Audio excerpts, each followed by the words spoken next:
I would sooner sleep in a ditch, your grace, than sleep one night beneath your roof. Merrick, the War Duke of Selwyn, did not move from the doorway of Selwyn Court, and did not raise his voice, because a man who has given orders in the smoke of a burning field learns that the quiet ones are obeyed. Rain came off the portico in threads of silver behind her. She stood at the bottom of the steps in morning grey with hem torn to the ankle, and a bandbox held against her chest like a shield, and she looked up at him with her father's own grey eyes, and hated him. "Then you will sleep in a ditch and be dead of a fever by Thursday," he said, "and I will have kept my word to a dead man very badly. Come in, Miss Calder. You may keep your word to yourself." It was not given to myself. He stepped back from the door and left the hall open behind him, a long throat of black oak and cold marble with one fire burning far down it. "The rain is only getting worse. You may hate me indoors as easily as out. Better light for it." He turned and walked away from her, which was the only kindness he knew how to offer, because he had learned in 11 years of soldiering that a cornered creature will not come to a hand held out, but will sometimes come to a back turned. He heard nothing for the space of 10 breaths. He heard the rain. Then he heard the wet scuff of a ruined slipper on the first step and the second, and he did not permit himself to close his eyes in relief, because Mrs. Tarn, the housekeeper, was standing at the foot of the great stair with her hands folded and her whole face a question.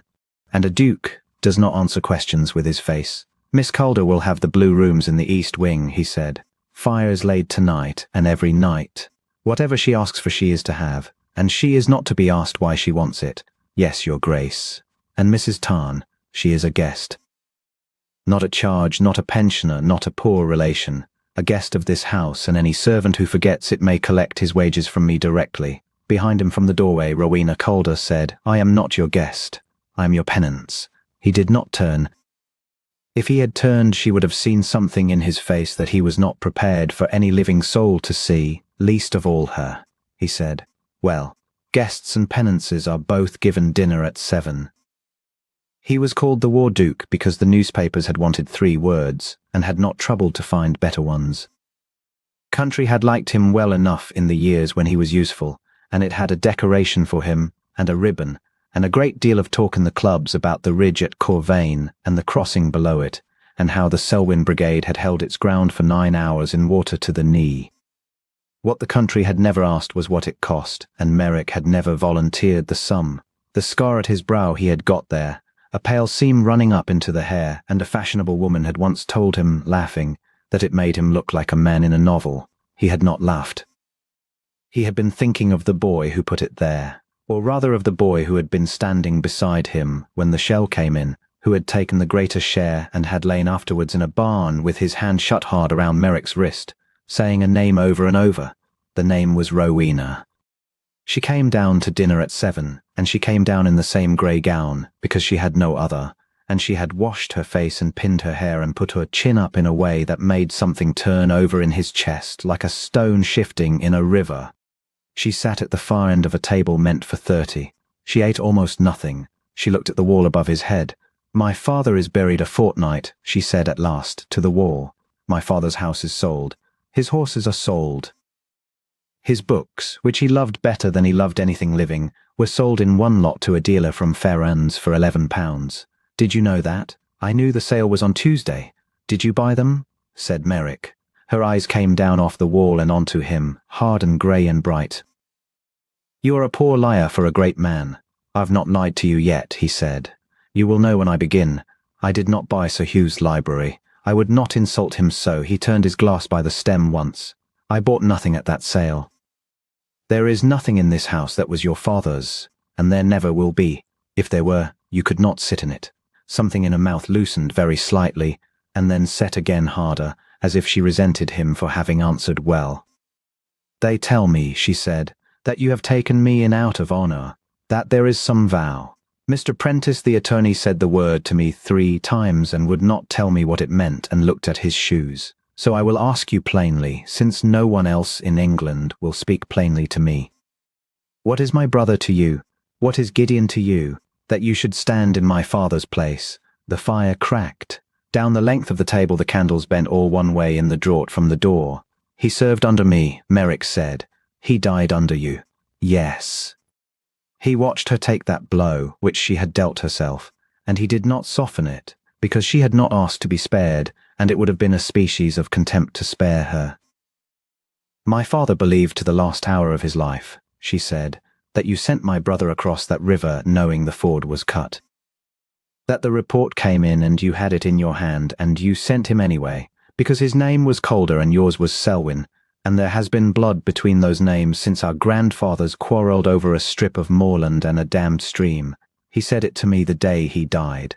He held my hand and he said, "Do not take a farthing from Selwyn, Rowena, not bread, not a roof, not a rope if you are drowning." Her voice did not shake. That was the worst of it. And here I am, eating your mutton. Merrick set down his glass. "Then you must be very hungry," he said, "or very brave. In either case you will need more than 3 forkfuls. Eat, Miss Calder. Hate me on a full stomach." She stared at him, and then he saw it, and would think of it for a long time afterwards, lying awake. She laughed. One short astonished breath of a laugh, entirely against her will, gone the instant it came, and she looked appalled at herself, and she picked up her fork and ate. That night he sat in the library with the fire dying and did not read the page in front of him. The vow had been made in a barn 9 miles behind the ridge, in the smell of wet straw and hot metal, and no one living had heard it but the man it was made to. Gideon Calder had been 23 and had a boy's freckles across his nose that no amount of soldiering had burned away, and he had been a good officer, better than his colonel, better by a long way than the man who had written the report. He had held Merrick's wrist. "Listen," he had said. "Listen, my father will not have a penny. The debts are worse than he says, and Rowena will be turned out of doors with nothing. They will make her a governess or worse, and she will never bend her head to it. She will starve first. She is too proud. She is the proudest thing God ever made." And Merrick, 29 and with a dead man's blood on both hands and a hole in his line where a company used to be, had answered him, "I will see to her." "Say it," the boy had said. "Say the whole of it." "I swear it," Merrick had said, "on my name and on my honor and on this ground. Whatever comes, whatever it costs, whatever she thinks of me, I will see that she is safe." And Gideon had let go of his wrist and had smiled with half his mouth. "She will think very badly of you," he had said. "She thinks badly of you now, and she has never met you." And then he had said something else, quite low, that Merrick had not been able to make out, and had died before he could say it again. 11 years. Merrick had kept the letter of it from a distance and thought it enough. The anonymous bank draft to Sir Hugh in the bad year refused. The second, sent through a lawyer under a false name, accepted, spent, never spoken of. The standing instruction at Ferrens that if the Calder library ever came to sale it should be bought quietly and held. Which was a lie of omission he had told her at his own table tonight, and which sat in him now like a swallowed stone. He had thought that was honour. He had thought a man could discharge a debt through a bank. And then Sir Hugh had died, and the cousins had taken the house and put her out of it with a bandbox and £40, and Merrick had understood that a vow is not a sum of money. A vow is a door you must open and stand in and be hated in. He looked at the fire. The other thing, the thing he did not permit himself to look at and looked at anyway, once the way a man presses a bruise, was that he had seen her before. Twice years ago, across a country churchyard, and once in a bookseller's in the town before the war, when she was a girl of 18 with a temper and a straw bonnet, arguing with a shopman about the price of a Herodotus and winning. He had stood behind a shelf and listened to her win, and had gone away, and had thought no more of it for a decade, and then a dying boy had said her name in a barn, and Merrick had known the face at once, which was a thing he had never told anybody and never would. He rose and put the guard on the fire and went up. Passing the east wing he saw a line of light under her door, and heard faintly the sound of a woman not crying but pacing, 3 steps and turn, 3 steps and turn, like a soldier on a picket in the cold. He stood in the dark of the corridor with his hand not quite touching the door, and he did not knock, and he did not speak, and after a while he went to his own room and shut himself in it, and lay down in his clothes and did not sleep. She lasted 4 days before she began to fight him properly. The first skirmish was over money. He had left a purse on the table in the morning room, unremarked, the way a man leaves a coal scuttle, and at noon she came into the library and put it down on the ledger he was working at with a crack like a pistol shot. I will not be paid, she said. It is not payment, it is pin money. Every woman in this house has some. Every woman in this house is in your employ. Put me in it then, and I will take wages. Make me a governess. Make me a companion to some deaf aunt. Give me work, and I will take your money and thank you for it, and we shall both know exactly what we are. Her hands were shaking. Her voice was not. What I will not do is take alms from the man my father cursed and be grateful and be nothing. Merrick looked at the purse. He looked at the girl who was not a girl, who was 28 and had nursed a ruined man for 2 years and buried him and been turned out of doors, and who was standing in front of him with a torn hem and an unbroken back demanding to be allowed to earn her bread. Very well, he said.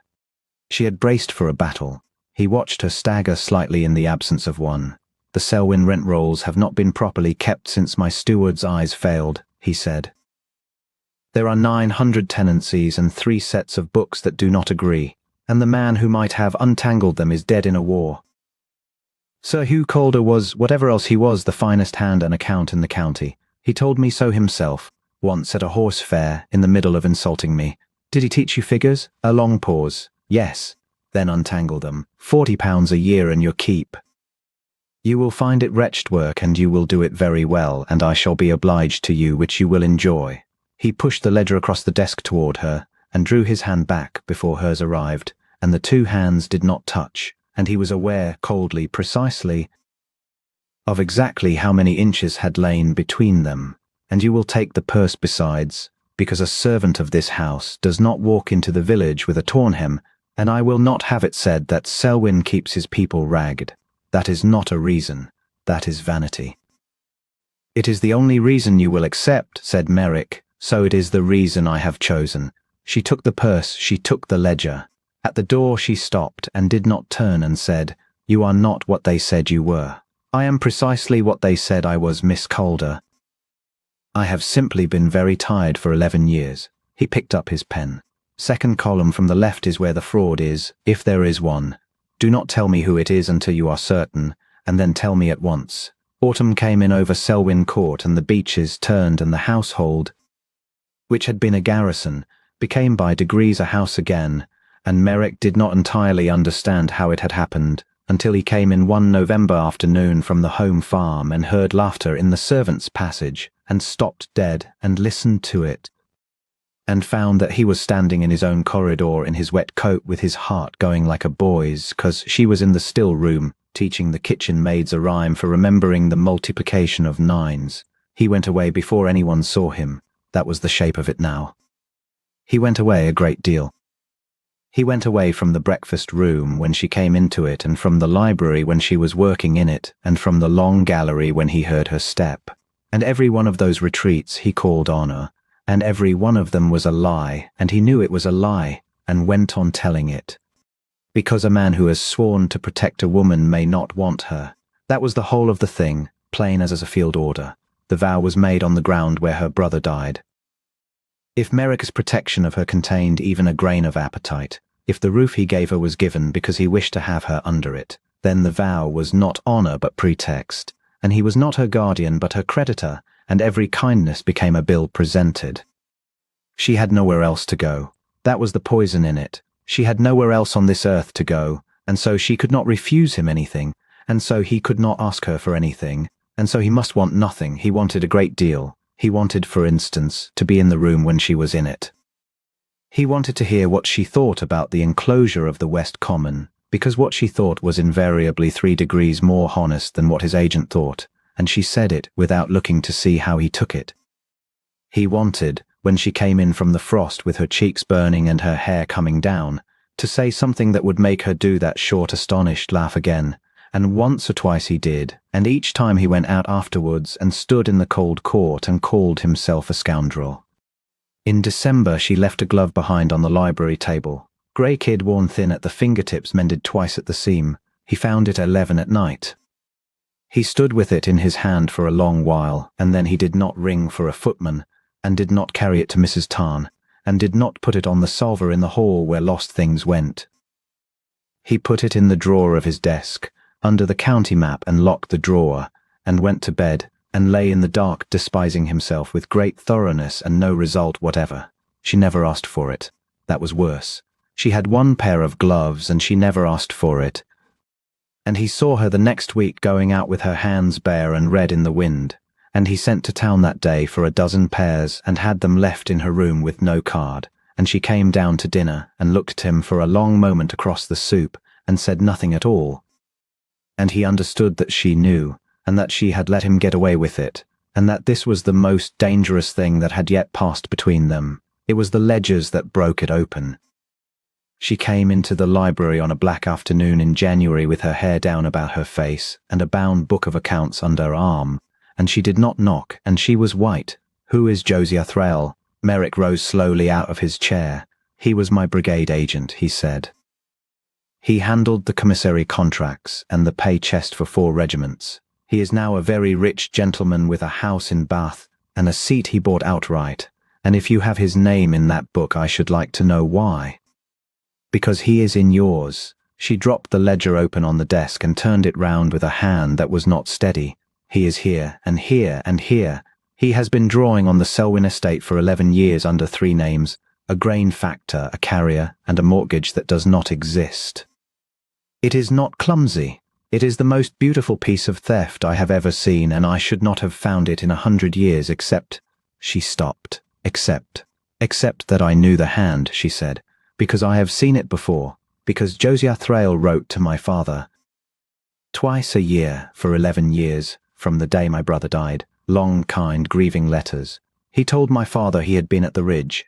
He told my father that he had seen the order go across the water with the Duke of Selwyn's own seal upon it, and that the report of the cut ford had lain on your table for 3 hours before you sent Gideon over it, and that he had begged you and you had said—" Her voice failed for the first time since she had come into this house. "She mastered it. He said you said, 'Let the Calder boy go.'" "There is one less of them, then." The fire hissed. Merrick found that he had put both hands flat on the desk, and Sir Hugh believed it. "Sir Hugh went mad with it," she said, in his slow, quiet, gentlemanlike way. "He sold the horses to pay for a lawyer, to bring an action against you, and the lawyer laughed at him. He wrote to the newspapers, and the newspapers did not print him. He sat in that library for 11 years with those letters in a box reading them, and he died with one of them in his hand." She lifted her chin. "Cost her something enormous. He watched it cost her. I read them as they came, Your Grace, every one of them. I read them aloud to him when his eyes went. It was my voice that told him you had murdered his son." Merrick was silent so long that the clock struck. "Miss Calder," he said at last, very carefully, "there was no report." She did not move. "There was no report of a cut ford, because no such report was ever written, because the scouts who should have written it were 3 days in arrears of their orders, and the reason they were in arrears is that they had been sent 40 miles the wrong way by the brigade agent, who wished them out of the country while a convoy of stores that did not exist was signed for and sold. That is the truth, and I could not prove it, and I said so at the inquiry, and the inquiry chose to record that the ford was believed passable, and that no blame attached to any person. No blame attached to any person." He heard his own voice go flat and strange. "I let it stand. I let it stand because to fight it I must have said in open court that Gideon Calder died of a clerk's greed, for nothing, for a false receipt, and his father would have had to hear it. I thought it kinder that Sir Hugh should have a duke to hate. Dukes can bear it. I have been bearing it. And all the while that man was writing to your father twice a year, in his own hand." He stopped. "Why?" Rowena said. "Would he write at all?" "Because a man who has robbed the dead must build a wall against them," said Merrick. "He wanted a hound of his own on my heels. He wanted the name Selwyn stinking in one honest gentleman's mouth for the rest of his life, so that if ever I moved against him there would be a ruined baronet in the county swearing I was capable of anything. He looked at the ledger. And he wanted £11,000 of my rents which he has had." She had gone very pale. "Then my father—" "Your father," said Merrick, "was the only man in England who was told the truth, and he was told it backwards. They worked 11 days, and Merrick would remember those 11 days for the rest of his life as the happiest of it, which was an obscene thing to feel about a labour whose object was to hang a man. He sent for Captain Neal, who had been his aide at the Ridge and was now a quiet lame. half-pay gentleman keeping bees in the next county, and Neil came and looked at Rowena Calder for a long moment in the hall and said, "You have your brother's chin, ma'am, and I am glad to see it." And then he sat down at the long table in the library and did not get up again for a week. They spread it all out, the letters from the box that Rowena had carried out of her father's house in her bandbox, because they were the only things she had taken, because she had meant one day to burn them or to use them. The brigade returns Neil had kept illegally in a trunk under his bed for 11 years, because he was a careful man who had smelled a rat and not been able to name it. The Selwyn rent rolls in 3 disagreeing sets, and the thing that broke the back of it. A bill of lading for 200 sacks of oats delivered to a mill that had burned down the previous spring, signed J. Thrale, agent, in the same round confiding hand that had written to a grieving father twice a year for 11 years about the wickedness of the Duke of Selwyn. Rowena laid the letter beside the receipt and put one finger on the looped J of each. "There," she said. "There he is." The candles had burned down to their sockets. It was past 2 in the morning and the fire was low, and she had ink to the second knuckle and her hair was falling into her eyes, and she looked up at Merrick with a fierce, exhausted, blazing triumph, and he felt the whole thing go over in him like a wall coming down. He was standing behind her chair. His hand was on the back of it, an inch from her shoulder. There was nothing in the world easier than to close that inch. He took his hand off the chair and put it behind his back and walked to the window and said, in a voice he did not recognize, "It is very late. You should go up." She did not answer at once. He looked at the black glass and saw her reflected in it, still sitting, still looking at where he had been. "Yes," she said. She heard the door. He stood at the window until the last candle drowned. The rest was law, and law is slow, but a duke with proofs is faster than most. He went to town. He laid the whole of it before the Attorney General and before 2 men from the board who had signed the inquiry's finding 11 years ago and who did not enjoy the interview. Josiah Thrale was taken at his own dinner table in Bath in the 3rd week of February with his soup before him, and he did not go quietly, and what he said as they took him out, that it was all one to him that soldiers died and clerks ate. That the Duke of Selwyn had let a boy drown and never lifted a finger about it for 11 years, and where was the honour in that, was printed in a newspaper, and Merrick read it, and folded the paper, and found that it had gone through him without touching anything. Because the only person whose verdict he had wanted was at Selwyn Court doing his rent rolls. He came home on a wild March evening with the beeches roaring and found her in the great hall, standing under the sabre that hung crossed above the hearth, with a letter in her hand. "Mr. Prentice has written to me," she said. "Thrale is committed for trial. My father's name is to be cleared in the newspapers of the county. They are to print that Sir Hugh Calder was the victim of a fraud and not a madman." She did not look at him. She looked at the fire. "And Mr. Prentice, being an honest man and a bad keeper of secrets, has also told me who paid my father's debts in the year of the bad harvest, under the name of a Bristol firm that does not exist, £4,000. Merrick set down his hat and gloves on the table with great care. "He had no business telling you that." "No, he had not." Her voice was low. "And who has bought my father's library, and has it standing in cases in a warehouse in Ferrens Yard, every volume, and has never once mentioned it, and told me at his own table on my first night in this house that he had bought nothing at that sale?" "I said I would tell you when I began to lie," said Merrick. "I ought to have said that I had begun already." "Why?" "Because they were your father's books and you had nowhere to put them. And if I had told you, you would have understood that I meant to give them to you, and you would have refused them, and they would have gone to a dealer, and I could not." He stopped. He had come too far. He turned and took up his gloves again for something to do with his hands and put them down again. "I could not have that. It is not more complicated than that. It is a great deal more complicated than that." She turned round from the fire, and the light was behind her, and she came across the hall until she was standing very near to him, nearer than she had ever stood, near enough that he could see the ink still faint on her finger, and the mourning ribbon at her throat, and the 2 grey inches of air between his coat and her sleeve. 11 years. "The drafts, and the books, and the lawyer's fees you paid for the action my father brought against you, which you also paid, which Prentice also told me. A man does not do that for a vow." "A man does exactly that for a vow," said Merrick. That is what a vow is. No. Her eyes were bright and terrible. A vow is a roof and £40 a year and never coming into the room. I have had that from you all winter, and I have been half out of my mind with it. Tell me the truth, your grace, and then I will go upstairs, and neither of us need ever speak of it again. Why do you leave every room I enter? The fire cracked in the great hearth. Above them the sabre hung on its 2 pegs with the firelight running the length of the blade. Merrick had faced a hollow square and a bad ford and a court of inquiry, and had not once, in all his life, been so frightened. Because I want you, he said. She did not move. Because I have wanted you since November, and I think, if I am honest, since a bookseller's shop in the year before the war, and I have never in my life been so ashamed of anything. He said it steadily, looking at her, giving her the whole of it.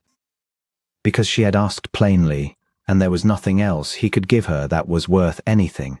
You came to this house with a bandbox and £40 and nowhere else on this earth to go. Whatever I want, you cannot refuse me, not truly, not freely. And a man who takes what cannot be refused is not a protector. He is a thief with better manners. Your brother did not put your name in my keeping so that I could court you with your own dependents. So I have stayed out of the rooms. His mouth twisted. It was not honor. It was the nearest thing to honor I could manage. I have been keeping my vow to Gideon Calder with one hand and breaking it in my heart with the other every hour since the frost came. And there is your truth, and I am sorry for it. The clock ticked. Rowena Calder stood in the firelight with her hands at her sides. You had better hear mine, she said. You need not be quiet. She said it with such perfect composure that he was. I came here to hate you. I had 11 years of it laid in like coal. And you gave me a purse, and I threw it at you, and you gave me work instead, and you have never once, not once, required me to be grateful, which is the cruelest and kindest thing anybody has ever done to me. You took my glove. Colour came up her throat, and she did not look away. I knew. I let you keep it. I have known since the first frost exactly what was happening in this house, and I have been waiting all winter for you to walk through a door, and you never did, and I could not say a word, 'cause I am the beggar at your gate, and it was not mine to say. Her voice broke at last and steadied. And now the beggar has £4,000 of her own coming back to her, and a name that is clean, and Mr. Prentice writes that a cousin in Yorkshire will have me, and I may go tomorrow, and I am free, and I may say whatever I please. So hear it, I do not want your roof, Merrick. I have never wanted your roof. She stopped. He found he could not breathe. Say the rest, he said. I want the man who stood in the corridor and did not knock. He crossed the 2 grey inches. He did not seize her. He had spent 11 years learning what a hand is for.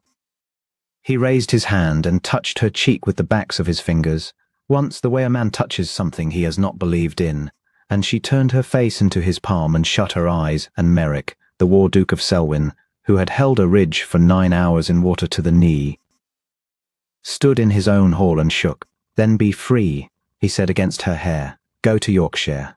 Go tomorrow.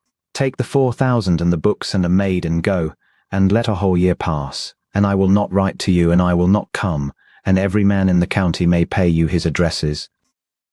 And if at the end of it you can still put your hand in mine, I will believe it was freely given, and I will spend what is left of my life, Merrick, proving that I was worth. Merrick.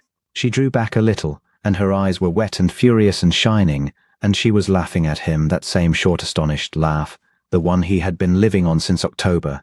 I have spent 11 years being sent where other people thought I ought to go. I am 28. I have buried everyone I loved. I am not going to Yorkshire. Rowena, ask me, she said.